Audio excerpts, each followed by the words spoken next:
think it's gonna be like 50 degrees tomorrow, but like not quite 50 degrees. It's gonna be like 43-ish maybe. I'm not entirely sure. But it's gonna be like 30 degrees when you wake up, so like good luck with that. Bye.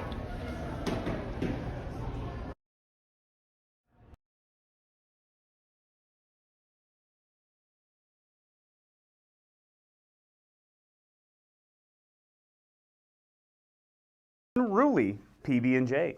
And it's always important to have the soundboard on so that the mics can be heard here on the news. Mr. Colin Schultz had extra prep time this morning, and he still dropped the ball. Now we're here to bring you the information you need each and every morning, as well as some information that apparently you don't need, just like the first half of the news program. We were miming it just to see if y'all were picking up what we were putting down. So, you know. It's bagging what I was mowing. Yeah.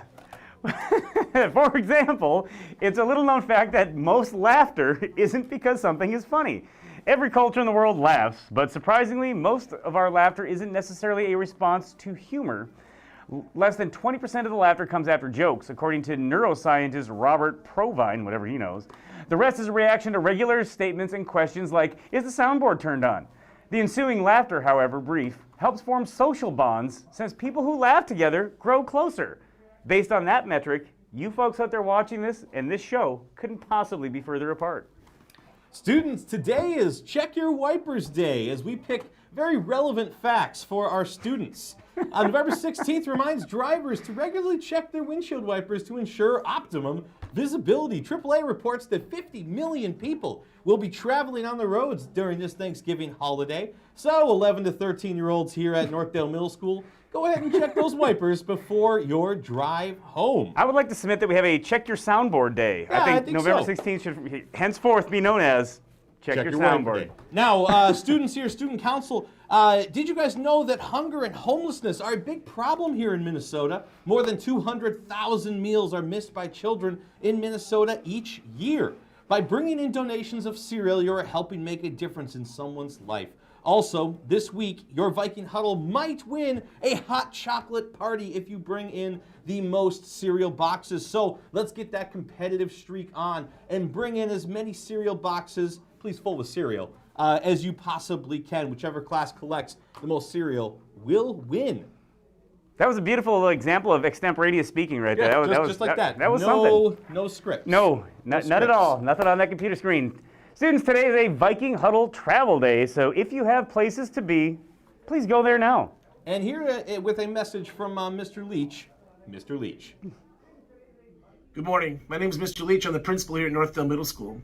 And I'm here to interrupt your announcements because I want to share a few things that have been on my mind for the last few weeks. It's important to understand that I probably am not talking to all of you. And in fact, almost all of our students, the large majority of them, know what the rules and the expectations are, and they're doing them every day. But I wanted to remind all of us as a building what my expectations are as your principal. And I think it's important that you take this opportunity this morning to listen carefully so that we can all be on the same page moving forward. The first thing I want to address is hallway behavior.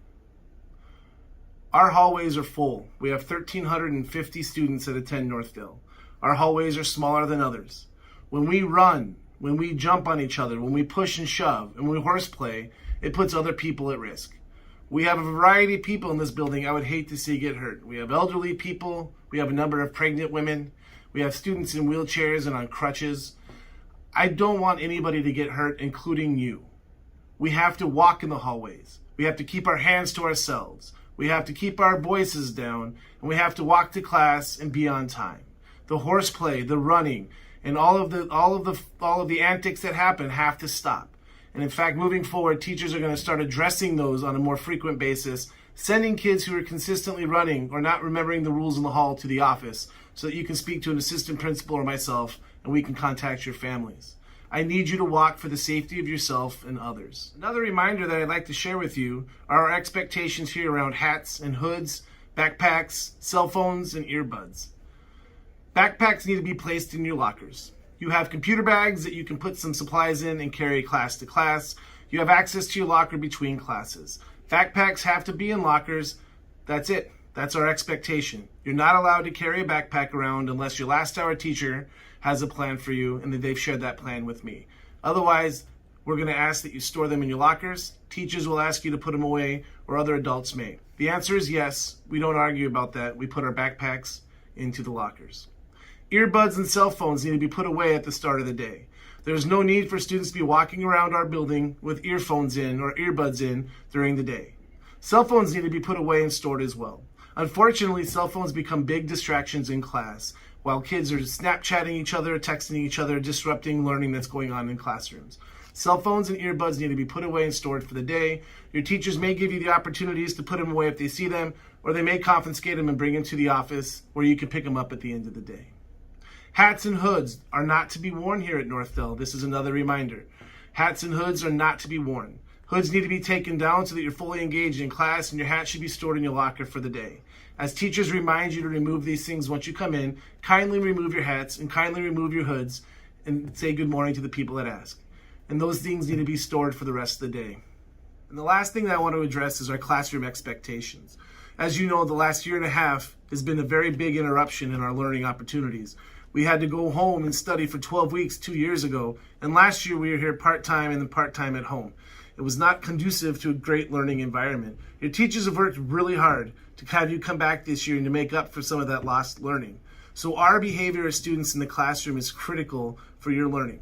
I'm asking that you listen carefully to your teachers. You follow their directions and you respect them in class. You do not interrupt the learning of the students around you, and please do not interrupt your teacher's ability to teach classes. Anybody that's disrupting classes may be sent to the office where the APs or myself will talk to you and share our concerns with your families. We've missed so much school that we have so many things to make up for that we need to work really, really hard in order to meet these expectations. Remember that valor is what we do here at Northdale by valuing ourselves and others, accepting change, learning and growing, owning our actions, and refusing to give up. I kindly thank you for listening to this reminder of our expectations in the halls. And as you see me throughout the day, please stop me and ask me any questions that you may have. I'm truly glad that you're here at Northdale. I'm glad that we're back full time, and I'm looking forward to having a great year moving forward. Thank you.